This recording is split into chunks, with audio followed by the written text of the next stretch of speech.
And Republican presidential candidate Ron Paul is joining us now live from the campaign trail in Myrtle Beach, South Carolina. Congressman, thanks very much for coming in. Thank you. All right, let's talk about it. How could this happen? Because I've gone through some of these old Ron Paul newsletters, and it's got your name bannered on the top, and some of these comments, as we just heard from Brian's piece, are pretty shocking. Yeah, it is, and of course it's been rehashed a long time and it's coming up now for political reasons. But everybody knows in my district that I didn't write them and I don't speak like that, and nobody has heard me ever say anything like that.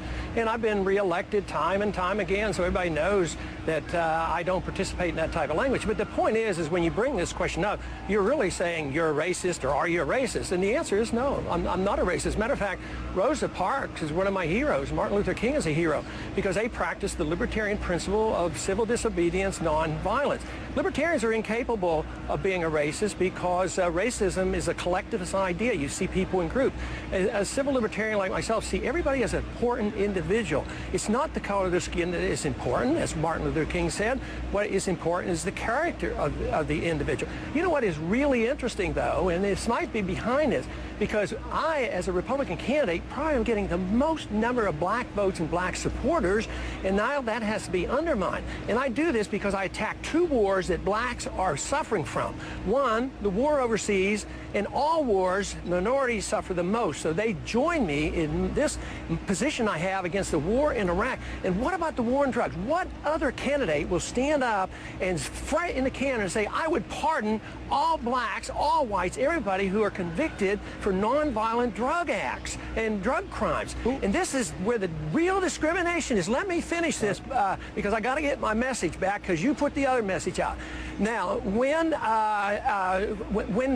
if you want to look for discrimination, it's in the judicial system. 14% of the inner city blacks commit drug crime. 67% of blacks are in prison. That's discrimination. That's the judicial code that I am attacking, and that is not racism. What I defend is the principle of libertarianism, where we never see people who belong to a group, and every individual is defended and protected because they're important in the individual, not because of their color of skin, but of their character. So I am the anti-racist because I am the only candidate, Republican or Democrat, who would protect the minority against these vicious drug laws. Congressman, there's a lot of material there, but let me just try to figure out, how did this stuff get in these Ron Paul newsletters? Who wrote it? Well, I have no idea. Have you ever heard of a publisher of a magazine not knowing every single thing? The editor is responsible for the daily activities, and people came and go, and there were some people that were hired. I don't know any of their names. I do not, absolutely honestly, do not know who wrote those things. But I do know there was a transition, there were changes around, and to me, it's been rehashed. This is the politics of it all. If it were important enough, why didn't the people in my district who have heard this for these 10 years or so, it came up and people believe me? Why don't you believe me and just say, look, it's in there, it's bad, I recognize that, I had a moral responsibility, but that doesn't mean that you can, indirectly charge me as being a racist, and that is what is being done. And yet I am the most anti-racist because I don't see people in collective groups, and I practice. And right now, even before this thing broke, guess when our next fundraising day, our next super day? We raised $4 million one day, $6 million on the day. The next one's on Martin Luther King holiday. I mean, this is it. Martin Luther King, Rosa Parks, Gandhi, they're the heroes of mine in practice of civil disobedience to try to get the burden of government off our backs, and that's why I'm the one that protects the individual blacks who are in the city who are so unfairly being treated and thrown in prison. That's the message that needs to be heard, and I'd appreciate somebody helping bring that out rather than nitpicking over something done many years ago, which I did not write. Did you used to read these newsletters, Congressman? Not back then. There might have been at times I would, at times, but I was in a medical practice. I traveled a lot. I was doing speeches around the country, so very frequently, I never did see these. Matter of fact, some of the things you just read, I wouldn't have recognized them. And the point is, it's not part of my character. The point also is, when people get charged, they usually have a clip. They never have a clip of somebody saying something, a slip of the tongue or something, and then they're blasted the kingdom come.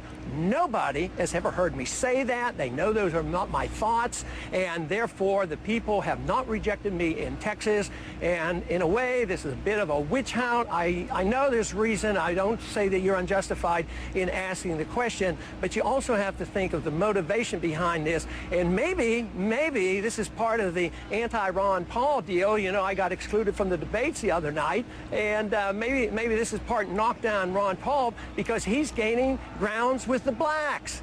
I'm getting more votes right now and more support from the blacks because they understand what I'm talking about and they trust me. I got to tell you, Congressman, you and I, we've talked a lot over these past several months, and when I saw these newsletters, I didn't know anything about them until I saw that article in the New Republic. I was pretty shocked because it certainly didn't sound like the Ron Paul that I've come to know and our viewers have come to know all this time. I just want to be clear because this is a chance for you to respond. You repudiate all of these racist comments, all of the slurs that are contained, even though it contains the name Ron Paul in these newsletters.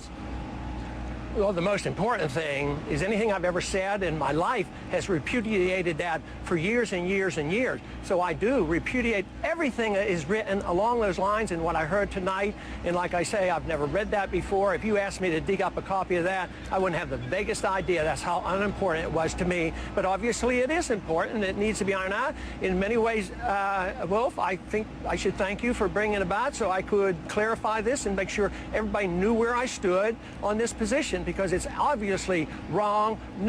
People who know me, nobody is going to believe this. Absolutely nobody. Just like you said, you've known me for a good many years and good many interviews, and that's just not my language. That's not my life. I mean, I honor and respect the civil rights movement and the civil disobedience, and right now, I really think that people have to think about the real discrimination in this country today has to do with the drug laws. And what other candidate would take it upon himself to challenge this whole system of the judiciary, which is so unfair to the minorities? Now, talk about that. That's what I want the people to hear. And out of fairness, that message needs to get